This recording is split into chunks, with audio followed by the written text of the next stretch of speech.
नमस्ते दोस्तों, मैं डॉक्टर संतोष मालपानी फिर से आपका स्वागत करता हूं आपके चहेते कार्यक्रम में जिसका नाम है जिंदगी के रंग डायबिटीज के संग। क्या डायबिटीज के पेशेंट आम खा सकते हैं? अगर वो खा सकते हैं तो कितना खा सकते हैं, उन्हें कौन सी सावधानी बरतने को होना, इन सब बातों की चर्चा आज के कार्यक्रम में हम लोग करने वाले हैं। दोस्तों, भारत में अनेक प्रकार के आम हमको मिलते हैं। हापुस आम है जो आम का राजा है। वैसे ही फल या आम का जो फल है ये फलों का राजा है, लेकिन इसमें भी एक राजा है जो सर्वश्रेष्ठ है जिसका नाम है हापुस। फिर हापुस के बाद में आपको केसर मिलता है, लंगड़ा मिलता है, बैगनपल्ली मिलता है, बेनिशान मिलता है, कलमी आम मिलता है। और प्रैक्टिकली सभी आमों के अंदर कैलोरी का प्रमाण सरीखा होता है। और इसलिए जब भी आप आम खाएंगे तो आम कौन सा ये मत सोचो, आम कितना ये सोचे, तो फिर हमको आम खाने का प्लानिंग करने में काफ़ी सहूलत होगी। तो दोस्तों, क्या डायबिटीज़ के पेशेंट आम खा सकते हैं? आम खाएंगे तो उनको कौन सी सावधानी बरतना है, इन सब बातों की चर्चा हम लोग करेंगे। लेकिन उसके पहले आम की कुछ बुराइयां और कुछ अच्छाइयां मैं आपके सामने पेश करने वाला हूं। पहली बात, आम एक पौष्टिक फल है जिसमें पोषण तत्व बहुत ज़्यादा है और आम एक बहुत गुणकारी फल है। आम में कैलोरीज का प्रमाण काफ़ी कम होता है और उसकी पौष्टिकता बहुत होती है। इसमें विटामिन भी भरपूर है, इसमें फाइबर भी ज़्यादा है और इसमें दवा के भी गुणधर्म है। आप सबको मालूम है कि हम लोग एक कटोरी अगर आम लेंगे, जिसको हम लोग 165 ग्राम तक बोल सकते हैं, तो उसमें साधारणतः 100 के आसपास कैलोरीज होती है।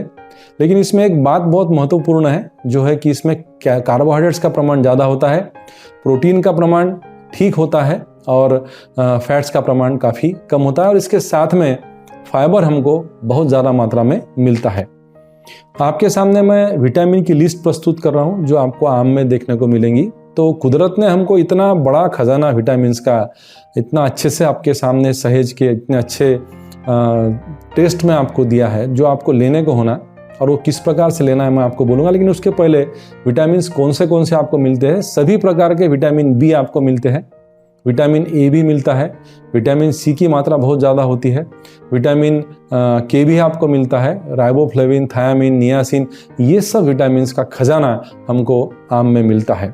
तो इसके साथ में आपको कुछ ट्रेस एलिमेंट्स भी मिलते हैं, copper, potassium, magnesium, selenium, iron, ये सब बातें हमको मिलती है। तो दोस्तों, ये आम आदमी का खास फल है और आम आदमी का खास फल अगर आम आदमी नहीं खाएगा तो फिर मज़ा कैसे आएगा ज़िंदगी। एक इम्पॉर्टेंट बात भी आपको बतलाने जा रहा हूँ, वैज्ञानिक बात है। आम में एक बहुत महत्व का तत्व हमको देखने को मिलता है जिसका नाम है मैग्नीफेरिन। और ये मैग्नीफेरिन तत्व जो है ये बहुत महत्व का है। ये एंटीऑक्सीडेंट है, एंटी माइक्रोबियल है, ये एंटी डायबिटिक भी है, एलर्जी का प्रमाण भी कम करता है, आपके दिमाग के नसों को भी मजबूती देता है, हार्ट की नसों को भी मजबूती देता है और कोलेस्ट्रॉल का प्रमाण भी कम करता है। ये सारे गुणधर्म हमको अगर आम में मिलते हैं तो आम तो खाने को ही होना। तो दोस्तों, आम में जीआई कम होता है। हम देखते हैं कि जीआई क्या होता है, मैं आपको समझाऊंगा। आम में विटामिन भरपूर होते हैं, फाइबर का प्रमाण ज़्यादा होता है, क्षार ज़्यादा होते हैं और मैग्नीफेरिन नाम की चीज़ भी हमको खाने को मिल सकती है। लेकिन एक प्रॉब्लम आम में है, आम में कार्बोहाइड्रेट्स का प्रमाण ज़्यादा है। मैं आपको बताया कि आम में 25 ग्राम तक कार्बोहाइड्रेट आपको मिलेंगे अगर आप एक कटोरी आम खाएंगे तो, जिससे कि शुगर का प्रमाण आपका बढ़ सकता है। और आम जब हम लोग खाते हैं तो साथ में हम लोग सेवइयाँ खाते हैं, हम लोग चपाती खाते हैं, हम लोग पापड़ खाते हैं और इन सब बातों में भी शुगर होती है। तो आम और चपाती इसका कॉम्बिनेशन अगर हो गया तो शुगर का प्रमाण काफ़ी बढ़ने वाला है। और आम हम लोग एक खा के नहीं रुकते, हम बहुत मात्रा में आम खाते हैं। मैं देखता हूँ लोगों को 4-5 आम तो वैसे ही खा लेते हैं।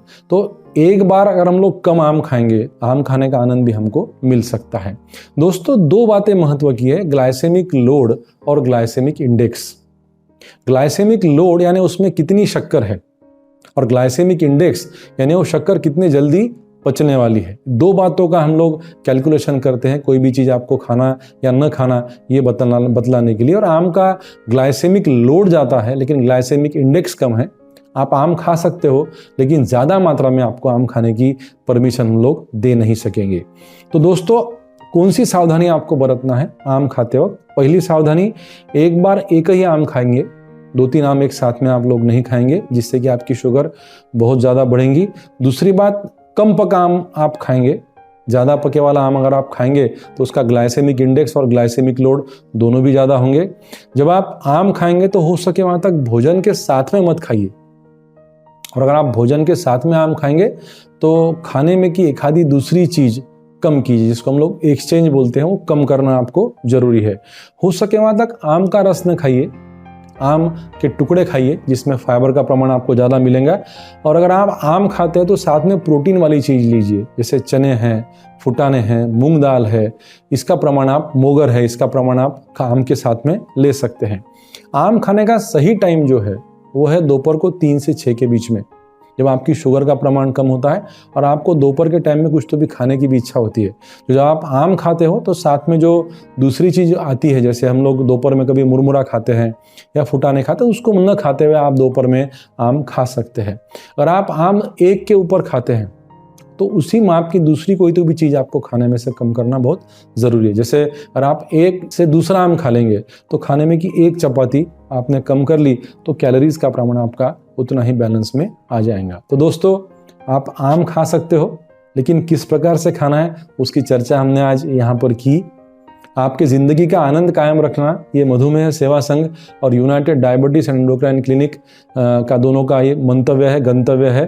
अगर आप कोई सवाल पूछना चाहते हैं तो आप हमें कमेंट सेक्शन में सवाल पूछ सकते हैं, हमें आप व्हाट्सएप भी कर सकते हैं, हमें आप ईमेल भी कर सकते हैं।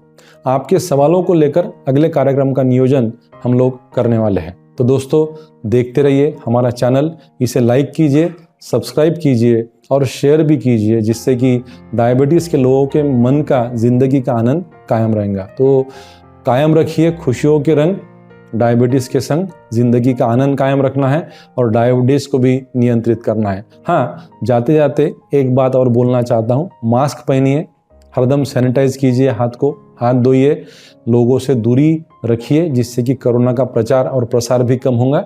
और ऐसे अगर हम लोग जीते हैं तो कोरोना का प्रमाण भी हम लोग कम कर पाएंगे। तो दोस्तों, आज के लिए इतना ही। मैं आपकी इजाज़त लेता हूँ। जय हिंद, जय महाराष्ट्र।